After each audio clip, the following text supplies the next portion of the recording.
Ladies and gentlemen, welcome to Turn Right Machine Works. My name is Keith, and we're back onto the struts. We come in here to the PlasmaCAM, and we're going to be cutting out 4 plates that we can then take into the mill, and we'll do a quick cleanup so that we square them off. And then we're going to take a look at this hole pattern in there, and we're going to decide whether we're going to transfer punch each pad and label them to the strut that represents, well, both struts will represent the one that nothing happened to. We're replacing the one that something happened to. But what I was saying is, you know, each of these pads down here, we're going to decipher whether we actually, what we need to do for that hole pattern. We just finished doing the struts, and those actually hold the bearing housing to the feet, or the pads that go up against the hull. And these actually mount on the boat upside down like this. Alright, so let me bring you in close. We've already got this drawn out. This is a simple square. I'm not going to get into screencasting or really get into that. We're just going to go ahead and just get a quick glimpse of how the PlasmaCAM pierces and cuts 3/8 aluminum for me. Okay, we should be set. We got our draft suction on. The PlasmaCAM's on. We got air pressure. Everything should be set. We were cutting yesterday. This is an old tip, and hopefully everything starts fine. We have no problem with it. Just every once in a while, if I just grab it and I get running, sometimes we actually have a little bit of a issue. But let's just see what happens.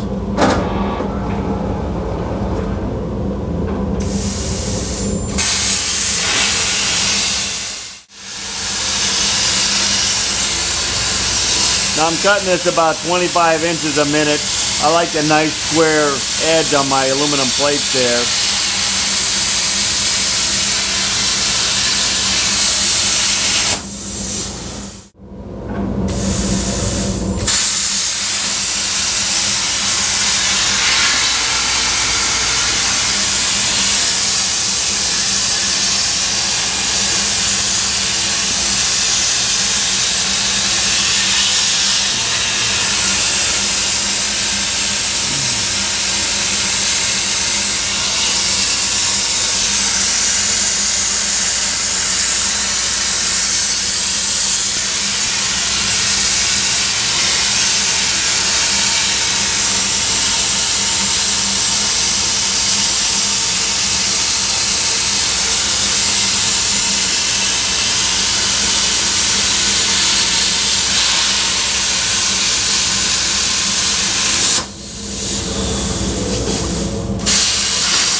We've got our pieces here. We've dunked them in the water, cool them on down, and I'm just hitting them on the welting here.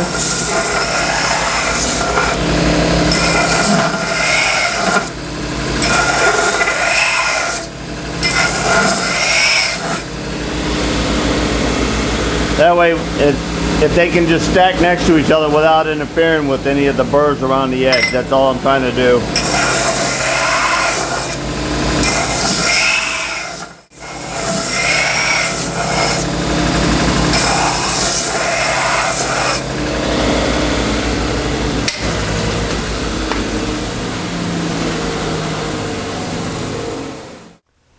Well, we got these all deburred, and we're ready to go into the other end of the shop, get these into the mill. We have the tube in there waiting for us at the lathe, and we'll get back on the machining part of the project here, and we'll come back in when we've got the plates and the tube done, and we're ready to start cutting and fitting a jig that holds everything together. You know, having the PlasmaCAM is it's a blessing to actually be able to just come in have a plate on the table and cut out. I left him sitting at the saw and half the time at the mill. So I am truly grateful that I purchased a PlasmaCAM. All right, see you in the other room. Okay, we're coming in here and we're going to set up, and we're going to put these in a vise and take our shell mill again. Now, I didn't say in the first process when we were doing the strut angles on these 4 pieces here, but this is an ISCAR insert holder, and seven inserts on this shell, and I really do like it. So, but anyway, and it's 2-inch diameter, by the way, and we're gonna go ahead and we're gonna set up and we're gonna set that up. But before I get back into doing more milling with the head, I went ahead and brought out my socket, and I went ahead and loosened this up, and I tapped it. That way I was out about 5 thousandths from side to side. So anyway, I got the Intrepid indicator here, and I've got the face from here to here set up.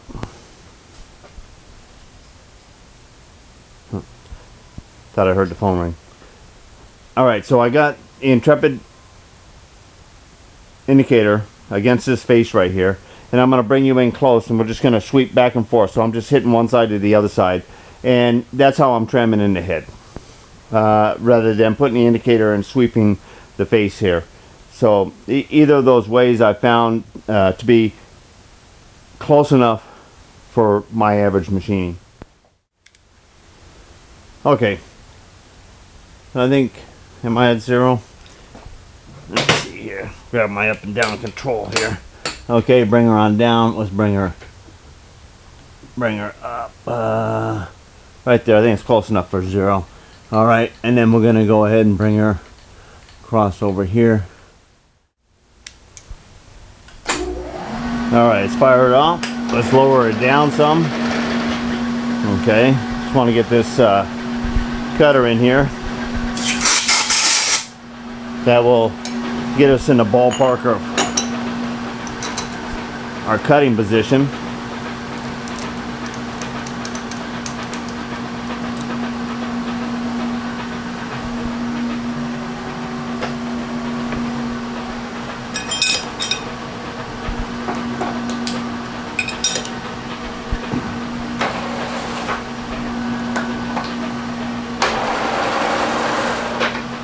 Okay, we're back at the same speed we were cutting on the other pieces there, and we're just going to start off by going ahead and hitting this face, making it square, flip it over, and then we'll be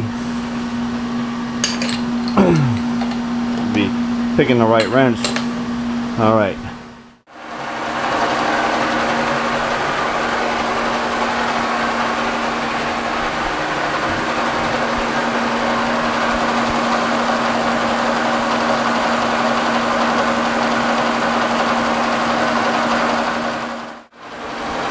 All right, come to the end of our cut.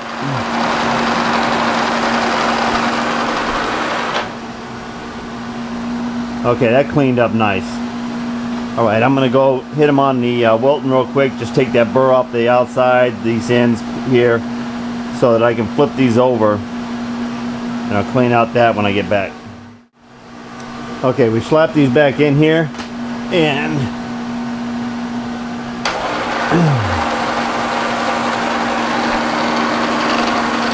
okay, that's about where we were. We cranked in. All right, here's here's another 30.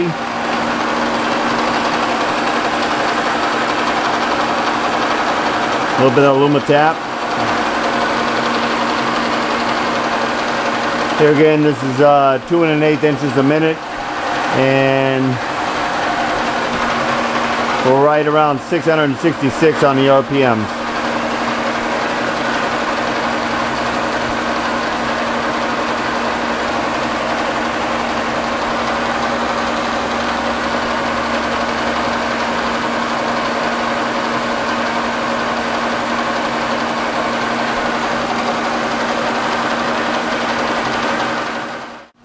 Okay, after the first skim cut here, we got a clean surface on both sides. We got 3 inches 85 thousandths. We're gonna go ahead and take 80 thousandths off of here and create our finished width here.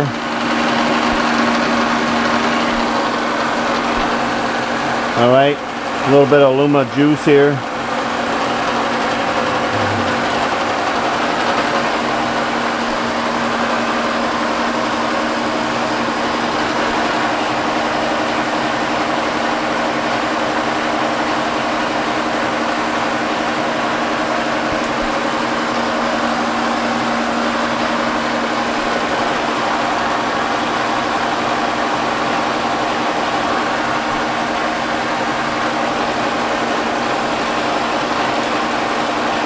All right, we'll let that run across. All right, we ended up coming right down to 3 inches 6 thousandths. We'll leave it 5 thousandths proud. All right, bring this out. We'll do the same thing. We'll just deburr those sides. We'll come back and we're going to set these in here, and then we'll hit a couple end shots here. All right, this is an 1.5 inch 6 fluter. We slowed down the RPMs to about 400 here, and I may be getting in the middle of it a little bit here, but I gotta back it up. Okay, now we're gonna come on over.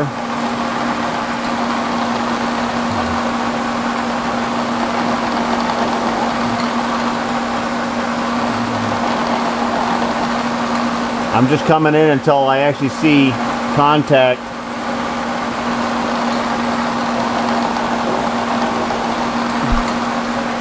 across each one of those, and I'm going to raise it up just a little bit here.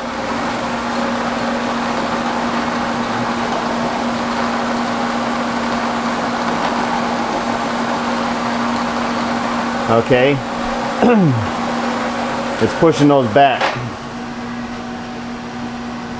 So I need to tighten down my vise or get another hold on them. We've got them secure now.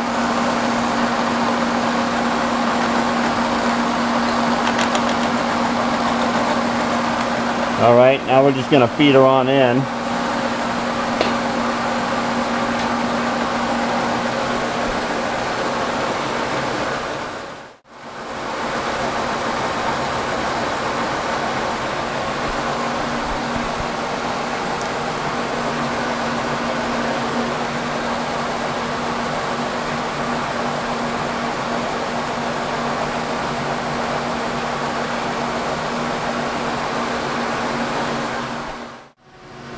Okay, this will be our final cut here, and we're just going to be coming over 20 thousandths. There we go.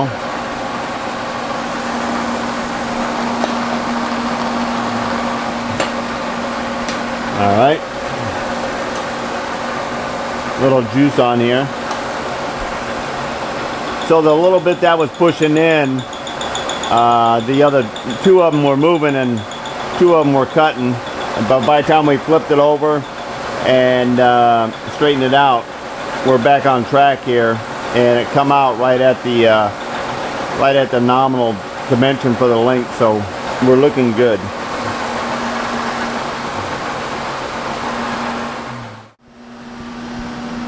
All right, we got 6 inches 3, 6 inches 4. We're gonna go ahead and pull these out, deburr these, and then I'll meet you over at the Bridgeport.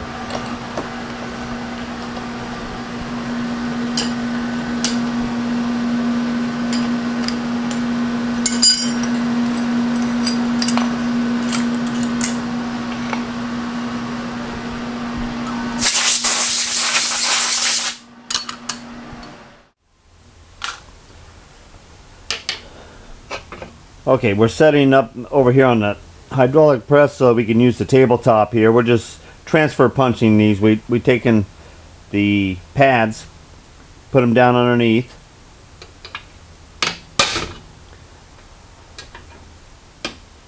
And we're just taking a transfer punch and we're punching each one of these. Now I've already done this one over here, and This is Exhibit A. The other one's going to be Exhibit B. And I put a little arrow showing the forward side. And when I pull this one off of here, that was the A1. This is A2. And we go ahead and we put an arrow facing forward. And we go ahead and write A2. That way we're going to have matching patterns. Now I've already taken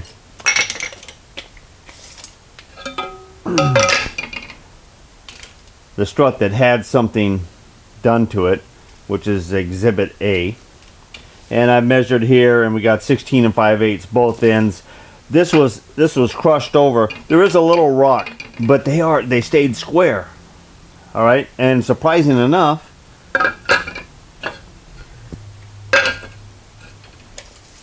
the Exhibit B here, which nothing happened to this one, is 16 and 5/8 also, and square. I've taken the square, put it along the edge in here. So we're gonna transfer punch our pads. They will stay in the exact location as their Exhibit A and B when we put them in the jig, and we'll go over and we're gonna drill those as transfer punched. And now we're gonna set up and we're gonna do Exhibit B the same way. Really got to get the feel and split the paint job. That feels much better. Okay.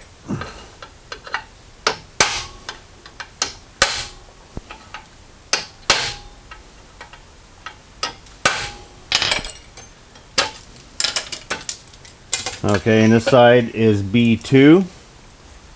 That way is forward. B2. That way. B1. Alright, we've got all 4 of our plates marked and transfer punched. Now we're ready to go put in some 5/16 holes. And that's what it is. They're just they're solid type 5/16 holes, and I believe they take 5/16 bolts through them. We got all 4 of our plates here that we're going to be drilling out.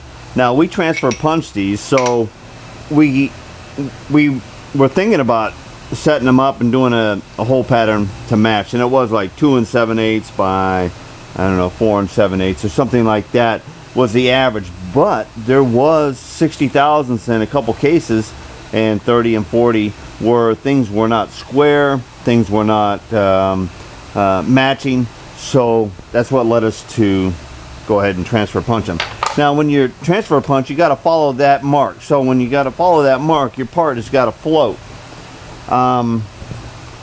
And to let that part float, this is my practice, and I have this aluminum block. It has several different holes and things like that. I use it in here, and I also use this over in my Sibley Camelback there. And so right now I'm going to go ahead and I'm going to set it up in the vise here, and I tighten it down so it's anchored down good. I just hand dressed this 5/16 drill bit here. We'll see how well it cuts. And yeah, we're going to run this about 660 RPMs. We're cutting in aluminum. I'm going to bring it about in the center here, just about where that blem is there. Alright, that seems to be cutting out okay on the aluminum. Alright, so all I did was just come down in. We're eventually going to be going through each and every one of these, so that's actually going to be where it passes through. Now, I'm going to go ahead and bring you in a little closer so that you can watch this, and let's talk a little bit about freehand drilling in a machine. Alright, I'm getting ready to freehand drill these. Now, there's a lot of pros and cons about, and there's a lot of people that don't believe you should be doing any freehand drilling in a mill or drill press. But all of us have hung on to the end of a pistol drill and freehand drilled items, you know, that we need to drill. This is no different, but how you go about it is very important. You need to keep your work flat and down firm and square. and not squirm around with your part. Just the same as when you were holding that pistol drill, you had to hold it firm and everything else. You get it off cocked and things like that, especially when you get into some drills 1/2 inch and on up. You know, you get that in there, it's going to take you for a ride. Well, you know, you do hand drilling in the mill wrong, and this part gets pulled out of your hand, and that's what, no matter what, you're going to let go of this thing, okay? You do not take a ride on this, just like you wouldn't take a ride on a pistol drill. All right, so I'm holding it down firm, so that actually lets the part move around like this, and I can zero in right on that transfer punch mark, and then I'm just going easy. Actually, that was a pretty good sharpening on that drill there. I got 2 flutes that are pulling off pretty good. Most of the time it's how you come out of the bottom side of your material, whether it grabs or not. And if you're really hogging on the pressure and everything else, it's going to yank on you. But you're also, when you're freehand drilling, if you come out easy, you're going to have a nice clean surface on this back side. If you go out hogging, most of the time you're going to push or roll over a burr on the inside. More so on harder materials. Now, when you got things flying around like that, sometimes you got to stop it. Sometimes you wear gloves. If you got squat to pea tender skin, okay, then you're gonna want to wear a glove. Gloves around rotating machinery are no different than sanding and disc and things like that. There's a hazard of wearing a glove. If I can handle it, these aren't real heavy duty chips. They can slap you and things like that. They're not real hot. So I choose not to actually wear a glove for this operation here. But sometimes when I'm cutting steel, I will, just because it's a little bit hotter. They're a little sharper. I always make sure that I'm coming down on that mark here. I'm holding it firm, but I'm always ready to let go. It's not worth sacrificing your body part for a drill. If this thing gets flying around there, most of the time it bends your drill. You throw it away and you put a new one in there. And keep that clean so you can keep your part flat.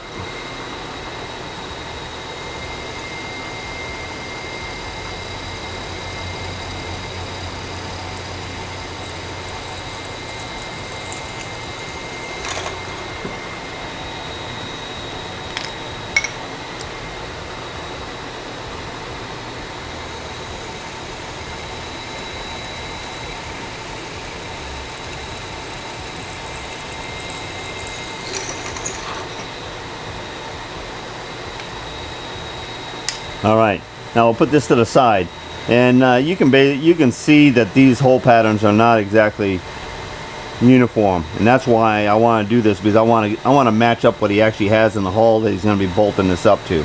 All right, so we're just going to run on through these other 3 plates, and then we're going to come back in, and we'll probably put a little chamfer tool in there, break the corners.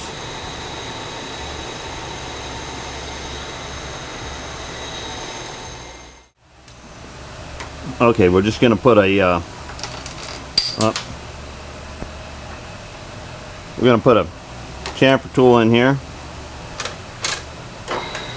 and that's a bit fast there, so we're gonna go ahead and slow her on down here.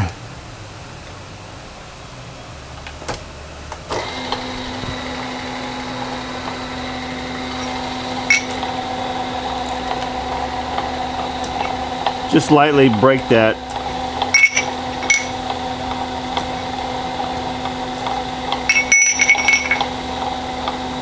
The parts that we're duplicating both show signs that there was flat washers used on there, but just really breaking that edge so that they sit flush.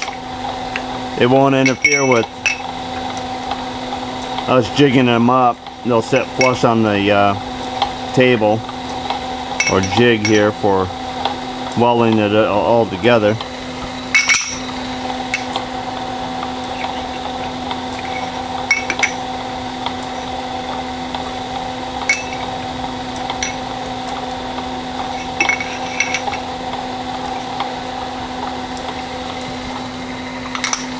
And the last one.